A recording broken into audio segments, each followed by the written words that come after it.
Here's my question for you. What are the two most common mistakes people make on test day? Don't bring their IDs. They don't bring their IDs. Nope. Or their tickets. It's a good guess though, because you should bring your ID. They've never gone to this place before. They've never gone to this place before. That's probably true for most people. I don't know if it's a big mistake unless you don't give yourself enough time to get there. Yeah. Yeah. They try and do. What? Go for it. Yeah. They try and do something different than they've been doing. Yes. Now that can be broken down into two mistakes. What were you gonna say? Me? Yeah. Whoever spoke, I couldn't see. They're too freaked out. They're too freaked out. Yeah, that's generally a mistake. Yeah. Either speeding up too much or slowing down so much that you're like painstakingly trying to decide and not moving fast enough. Yeah, those are the two things I had in mind. I would say that when people get into the test, they do things differently, and how they do them differently, actually they're a symptom of the same cause. It's test day. It's the official test, so you're going to do it perfectly. And your definition of perfect can fall into one or two categories. You triple check everything, right? It's the first question. It's question one, logical reasoning. It's like, which one of the following, if true, strengthens the argument above? And you're like, let me verify. Oh yeah, this is a strengthen question. That means I want a strong answer. This answer does seem pretty strong, but I'm just going to read again to make sure, yep, it is a strengthen question. Okay. It's like, okay, in any other circumstance, you would have picked an answer and moved on very quickly. Unfortunately, what happens in those cases is that generally people get to like question 14 or 16 or something like that, and the proctor calls 5 minutes, and they're like, oh, what the hell? And it's like rush to the end, and now it's just bad, right? The other alternative, like you were saying, is that you never finish. You always get to like 22 questions or 20 questions or whatever number it is you get to, and today is the day. Today you're going to finish and do well, right? And you go fast and you get questions wrong, and yeah, in an attempt to be perfect, you are less than perfect. So what you should try to do is do a normal test. Try to recreate your Saturday experience here. If your average score is 164, let's say, right? You've been hitting 162, 166, 163, whatever. Your average score is 164. Your average score is 158. I don't care what it is. Whatever it is, aim for that. You're more likely to do better on test day if you aim for the middle of the road than if you shoot for the moon. It's one of those things where you don't want to shoot for the moon. Right? Like your life, your whole life. If you shoot for the moon. No. If you shoot for the stars, then you might get to the moon. So lame, right? That's the analogy. It's the other one. If you shoot for the moon, you'll land on, even if you miss, you land on the stars. That doesn't make any sense. You shoot for the moon. It's like way closer than any star. You should be shooting for the stars, and if you don't get there, at least you'll get to the moon, and you'll be like, booyah! That's what my inspirational poster said when I was 8. So. When you're 8, it's just like you believe anything, right? Yeah. You can do anything in life. You're like, yes, I can. Okay, anyways, so don't shoot for the moon or the stars. Just shoot for your average self. And you have a better chance of doing better. Some people do better on test day, so that's that. Now, any questions about test day? It can help to try to remove yourself, to separate yourself from the test atmosphere by looking at what other people are doing who are stressed out and crazy. This was actually big in February, so I was really nervous going into the test center. Yep. But then I realized, I stumbled into just like a kind of a classroom type hallway, and these like 3 people come in, and they were like sophomores and juniors at Georgetown, and they're like, "Oh, we're just taking it for the first time. Is it like ever? We didn't do any prep or anything. We're just gonna see how we do." Mm-hmm. I'm like, "Well, I'm gonna do better than you 3, so we're fine." And that's what you said to them? No, meant to. So I was able to distance myself a little bit from what was going on. Just be able to say, you're like. If you associate with people who are only scoring in like the upper 170s, 180s, you feel like working in a law firm or something, it's very easy to get caught up in this is what you need to succeed. But if you break 170, 165 even, you're going to still be in the top 90% of people taking the test. That is true. That's super important. 165 is the 90th percentile, so You can pat yourself on the back if you break that. Yeah, no, it's a very good point. You're only competing against yourself. You don't need to worry about other people. Oh, that reminds me. Sometimes when people are taking a test, you probably experienced this on Saturday, right? You're taking a section, and the person next to you turns the page. You're like, how did they finish that so quickly? Instead of thinking about how they finished it so quickly and how you're so slow and you're not caught up with them, think, wow, they must have got a lot of questions wrong if they're going that fast. Just flip it around. Say, oh, I'm sorry, it's too bad. You could even turn to them and just give them that, that nod of like sympathy, like, it's all right, you can take it again. But you will see people who are just, they ask crazy questions. You just, to the extent you can get a laugh out of it, the better, right? Look for this stuff. It always seems like there's someone, not always, but I've heard it more than once where people say, the proctor reads the instructions and says, we will be administering 5 sections of multiple choice, and then we'll administer a 6th section writing sample. We'll collect the test after the 5th section, and someone's like, no, the LSAT has 4 sections. Okay. They're like, well, it sounds like you prepped on your own from a book, and you never realized that there was a 5th section. So that's okay, that happens, but, find humor in that. Find humor in the people who bring 20 pencils. And if you want to do that, that's cool. You can help other people who don't bring their pencils. Whatever you can do. Okay? So just lighten the mood. Should we bring? What should you bring? Well, you should bring pencils, your ticket. Yeah, I think they now print your picture on the ticket, right? So you're good there. You need just a government-issued ID. It can be driver's license. It can be passport, whatever. You only need one. You also should bring a snack, and if you haven't brought a snack to the Saturday practice exams, I would, and test it out. Sometimes people bring like elaborate stuff on test day and they consume it all, and then they get like a sugar high, or like crash or whatever. So just do what you're gonna do on test day. Practice it once on Saturday, like a granola bar or something. Let's see. The other thing about that is, it happened to a person in my test room. They brought like a little like juice packy thing, and it opened in their like Ziploc bag, flooding out all their pencils and stuff. So like, gross. Bring something maybe with a screw top or something. They also make you tear the labels off any bottles, so if you do that before you enter the test room, that's important too. So that's weird. Yeah, so like if this were a label, just rip it off and then go in with like a I think clear bottle. So that might be a rule that only some proctors enforce, because I don't know. Your experience is going to be different everywhere. Yeah. So you can't bring a phone. You have to bring everything in a clear plastic bag. You have to like bring the everything bar. in a gallon-sized clear plastic bag. Yep, it's worse than TSA. You can put your keys. You can put medication in there if you need it during the test. No earplugs, no gum, and no firearms. And no What? phone. Earplugs. You said no phone. No phone. Yeah. Now, look, this is recording, so I'm not going to be completely honest with you. But, no, I'm just kidding. You can bring a phone. A lot of people do. Make sure it's off. Just make sure it's off and that it's completely unobvious that you have it. And if you decide to bring it and something happens, don't blame me. I'm just telling you it's a possibility. Some people do. They turn their phone off. But the biggest mistake I hear is that we're all addicted to our phones. So what happens at the break, right? You pull out your phone, it's off, and you're like, oh, well, let me see. Then turn it on and start texting people. Bam.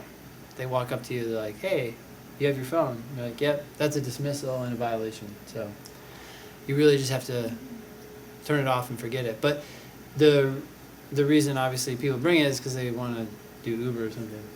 Or as LSAC refers to it as rideshare. They just sent out an email yesterday saying they're doing a pilot program where they're testing test centers that allow you to bring a cell phone. But if you didn't get that email, then your test center is not doing that pilot test. Why can't you just leave it in like a bucket at the front of the room? In a bucket at the front of the room with a bunch of crabs. They don't want it to be stolen and then be blamed for it. Yeah, but like you're all in the room Yeah. and see the bucket. Dude, yeah. I don't know. They're just, they get sued by everybody, everywhere, anytime. So, a bunch of pre-law students. Their solution to conflict is litigation. What was I going to say? Oh, yeah.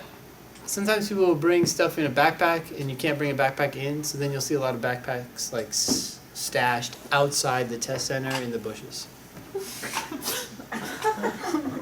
So if you're short on cash, you can just show up a little bit late and rummage through the bushes. Jesus. I don't think Jesus would do that. No. Yes, Kristen. During the, like, before the test and the break, Yeah. recommendations? Oh yeah, so one thing about the test center is most test centers you get there, you have to be there by 12:30. Yeah. If you are running late, no, please don't run late. Try to get there 15 minutes early so that if you run into problems, you can not be all stressed, or even a half hour early if you're unfamiliar with the place. But if you are running late and GPS is telling you that you will not get there until 12:45, panic, turn around and go home. No, I'm just kidding. Just keep going, because chances are if you get there at 12:45, even 12:50, people are still going to be coming in because you go into the test center and then you're assigned to a test room, and all that takes time, and there's chaos and there's people, especially in the DC area, there's so many people. People are milling about, and so you don't need to, don't panic. Just keep going. Chances are you'll be totally fine. I arrived late, had to go to the bathroom, didn't have time to go to the bathroom, so I just, sucked it up for the first 3 sections. So you'll be fine. Don't worry about it. Yeah. I was the last person in my test room. I walked in the corner. Do not cancel your exam, right?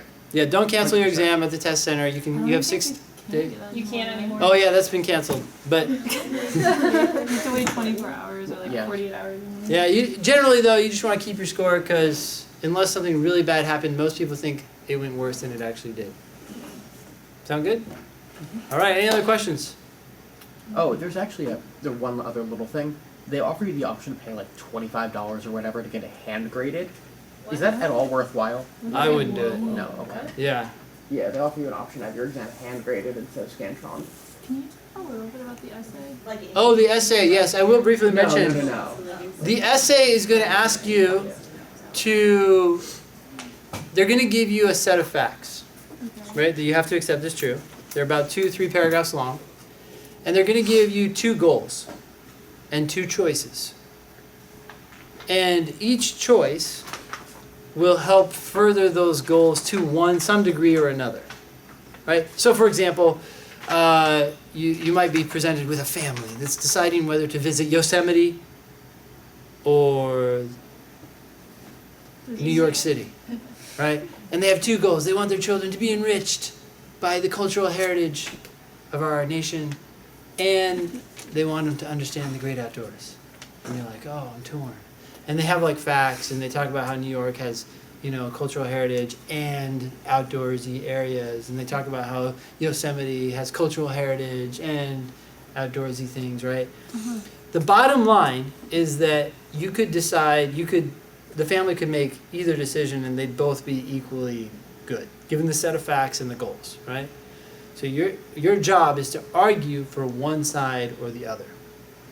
What they're trying to do is recreate a legal case where it's right on the line, right? It's not obvious that the person is liable or not liable, or guilty or not guilty. They're not even bold questions. They're really bland. Yep. So they're not like legal. They're not legal, random but it's the same idea. situational They're actually questions. in the books as well. Next. Yeah, you can find them at the end of any text. Oh, okay. Yeah. Now, what I would suggest doing is you just pick a side and you make that your first sentence. The family should go to Yosemite, period. Okay. And then you write 3-4 paragraphs just making each one addressing one reason for why they should do that. And make sure to address counter arguments, because what they're looking for those who actually read them, is your ability to see the downsides to your position. Right? The biggest mistake that people make when they write these things is they say, well, the family should obviously go to Yosemite for this reason, this reason, this reason, this reason, and they completely ignore the negatives, right? Because one way to not argue or to make an argument is to completely pretend that those other issues don't exist, right? Like, I'm just not going to talk about it. But of course, in a court case, the opposing counsel would just be like, I'd like to point out something, and now you look like an idiot because you never even mentioned it, right? Yes, the opposing attorney forgot to point out that the defendant brought the gun to the bar, right? It's like, well, yeah, we didn't want to mention that. It's a little embarrassing. Well, that's stupid. So what you need to do is when you make your argument, you have to say, well, they should go to Yosemite. Although it's more expensive to go to Yosemite, it's going to be worth it because we won't have to spend as much money on doing yada yada. Or although there's not as many cultural sites, we only have time to go to 2 anyway, right? Like you concede the weakness, but then you rebut it with your reason. Yes? You just use the material that's there. You just use the material that's there. You can bring in other closely related material, but in general you want to stick to the facts and not ignore them, and you want to stick to the goals. And you said for like people who read them, what actually happens? Yeah. So what happens is your application gets sent to the school, right? And the school has a committee, and the committee will put your application into one of 3 categories: presumptive admit, presumptive deny, and review. So presumptive admit means they're probably going to accept you unless you have a felony or something like that. So they'll just say, oh, your scores are so good, we're just going to accept you unless for some reason we think they're so good that we're not going to accept you because we just know you're going to go somewhere else. Is that actually a thing? Oh yeah, for sure. Because they don't want their attrition rates to be Yeah, they don't want to accept people and have them not accept because that's one way of ranking Give a schools. full ride to someone and they'll stay. Sure, but sometimes you give a full ride and they still want to go to Harvard, you know? But anyways, so presumptive admit, presumptive deny, so based on your numbers, they're just kind of already thinking they're going to know what they're going to do with you. But with presumptive deny, they go through and look for people who like saved, communities in some way. And they're like, oh wow, okay, despite your scores, we're going to accept you. But the review group is what most people end up in if it's a target school or a school that fits your numbers, right? And what happens at some of these schools is they send your application to professors who have either volunteered or agreed to review applications. I know at one school, for example, they will send one application to 3 professors and ask for an up or down vote. And if you get 2 or more, they'll accept you. If you get 2 or only 1 or fewer, then they will reject you. So this is where you can rate the bribe. Be like, I'll give you $100. You say, I'm sure that they would be very tempted by $100 from a prospective student. They're like, oh, well. Wait, which school is that? That was GW last time I heard. So exactly what they do, I don't know, but that's one process I heard about. And so who's going to look at your writing sample?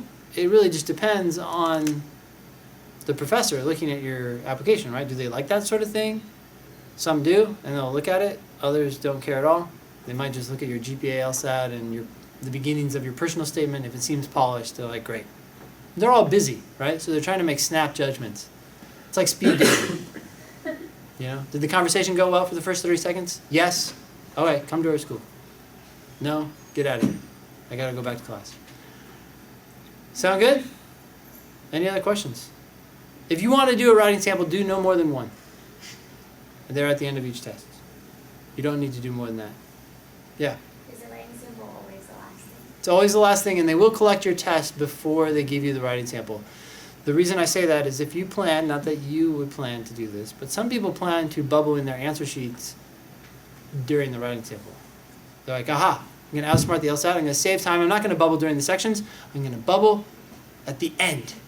And that stupid writing sample that's not graded. Well, when the proctor then says, we'll now collect your tests and your scantrons, you hear wailing. Wait, what? I haven't finished bubbling yet. I was planning to do it during the stupid writing sample. Anyway. I heard, I can't remember exactly where, but that on recent tests they've started in the game section, making it so all the questions are on one page and you have a full blank page opposite. I haven't heard that. yes. When did that start in February? February did that at least. Oh, wow, okay.